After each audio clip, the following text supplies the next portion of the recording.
C'est ici, à Sainte-Anne-d'Auray, petite commune du Morbihan, que s'élève le mémorial des Bretons de la Première Guerre mondiale. Ce monument éminemment religieux, tout en granit, a été bâti, semble-t-il, pour l'éternité, afin de préserver le souvenir des victimes de la Grande Guerre de 1914-1918. Le site de Sainte-Anne-d'Auray s'est imposé en raison de la grande faveur catholique suscitée par Sainte Anne, reconnue patronne des Bretons sous le pontificat de Pie X le 26 juillet 1914, une semaine avant le déclenchement de la Première Guerre mondiale. Cette volonté religieuse d'édifier un monument dédié aux morts de Bretagne, on la doit particulièrement à Monseigneur Alcime Gouraud, évêque du diocèse de Vannes de 1906 à 1928. Sa très grande sensibilité envers les souffrances des victimes militaires et civiles de la Grande Guerre est à l'origine de cette construction. À cette époque, la Bretagne comprenait 5 départements. Il est nécessaire de rappeler la séparation administrative de la Loire-Atlantique de 1941, décidée par le régime de Vichy. Ainsi, le lancement officiel par les 5 diocèses de Bretagne du concours d'architecture en octobre 21 marque le début du projet. Monseigneur Gouraud a tenu à en négocier tous les tenants et aboutissants avec les évêques des 4 autres diocèses.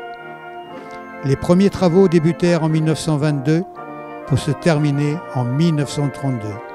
Ce si long délai s'explique par les grandes difficultés de sa réalisation. En effet, le terrain s'avéra marécageux, beaucoup plus que l'étude géologique ne l'avait laissé croire. Il a fallu miner parfois jusqu'à 12 mètres de profondeur pour trouver le roc. En façade, 2 bas-reliefs de chaque côté de la porte qui mène à la crypte, représentant à gauche la victoire, à droite la paix. Ce sont des œuvres de Charles-Jules Le Bozec. Jules-Charles Le Bozec est un sculpteur breton de renom, ancien élève de l'école des Beaux-Arts de Paris. Il obtint le prix de Rome de sculpture en 1931.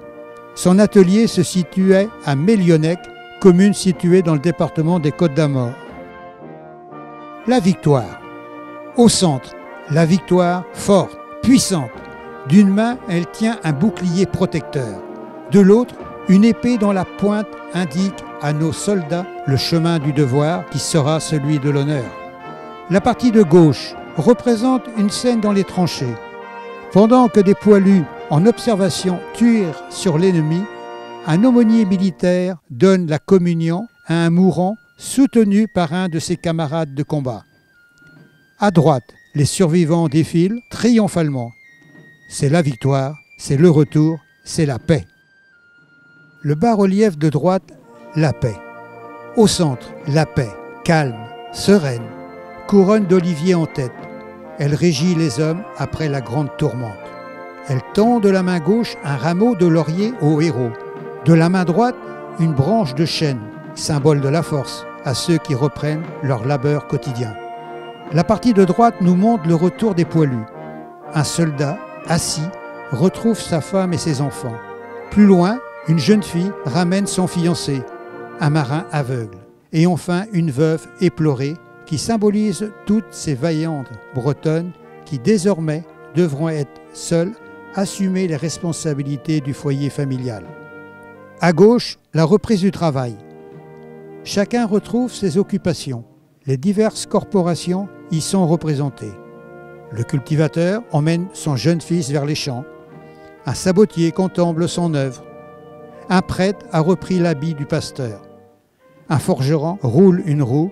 Un marin retrouve ses filets.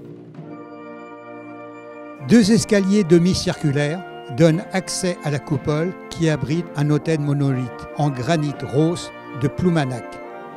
Cet autel, d'un poids de 2000 kg, sobre comme un dolmen, a été installé 2 jours avant l'inauguration. C'est de l'autel du mémorial qu'est célébrée chaque année la messe du Grand Pardon. La crypte est réservée au culte des morts. Elle s'organise en 5 absidioles aménagées en chapelle, évoquant les 5 diocèses de Bretagne. Sous le vitrail à l'entrée de la crypte, la devise de la Bretagne. plutôt la mort que la souillure. Dans la pénombre, on se recueille devant les deux tombes symboliques, celle des marins péris en mer, celle des soldats tombés sur le champ de bataille, devant lesquels Saint Michel, patron de la France, et Saint Yves, patron de la Bretagne, montent une garde d'honneur. Sur le vitrail, Sainte Anne rayonnante est encadrée par deux anges qui déposent une auréole sur la tête de deux militaires à genoux. Elle tient les mains de sa fille, la Vierge Marie, qui décerne à chacun une palme, symbole du sacrifice et de la victoire. Vannes et Nantes se font face et leurs décors se répondent en deux grands bas-reliefs, de part et d'autre d'une statue qui domine l'autel.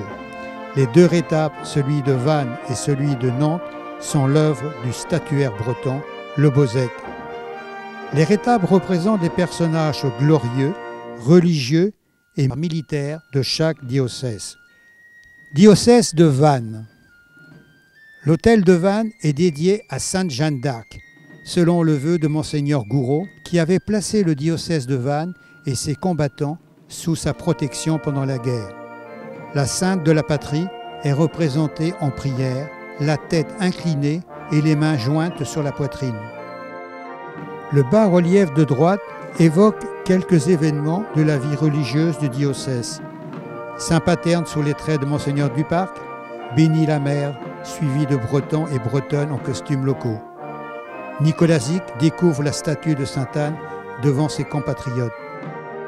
Le bas-relief de gauche rappelle quelques événements de l'histoire militaire du diocèse de Vannes. Diocèse de Rennes. À l'autel de Rennes, autour de Notre-Dame de la Paix qui domine le tabernacle, sont placées 12 statues représentant les saints le plus en honneur au diocèse de Rennes. Diocèse de Saint-Brieuc. Au centre de l'autel de Saint-Brieuc, un groupe fort remarqué, la Nativité de notre Seigneur Jésus-Christ, en un seul bloc de granit. De chaque côté se rangent les principaux saints du diocèse de Saint-Brieuc. Diocèse de Quimper. À l'autel de Quimper, ce sont des saints du pays de Cornouailles et de Léon, saints de granit bien bretons qui entourent la bonne grand-mère Sainte Anne. Diocèse de Nantes. Le bas-relief de gauche évoque les gloires religieuses nantaises. Le bas-relief de droite évoque de son côté les gloires militaires du diocèse de Nantes. Le mur du souvenir. Jean-Pierre Caloc, le poète breton mort au champ d'honneur, en parlant du mur du souvenir, disait « Les noms de ceux qui sont tombés, la terre d'Armor les gardera ». Le mur du souvenir est long de 450 mètres. Pourquoi un chemin de croix ? Son auteur a voulu associer le sacrifice du combattant pour la patrie à celui du Christ pour l'humanité. Ce mur du souvenir n'était pas prévu au projet de 1922. Sa construction a débuté en 1932 et s'est achevée en avril 1936. 28 plaques d'unités militaires bretonnes, 316 plaques paroissiales regroupées par diocèse portant les noms de seulement 8000 soldats et marins bretons morts pour la France. Derrière le mémorial, le cénotaphe.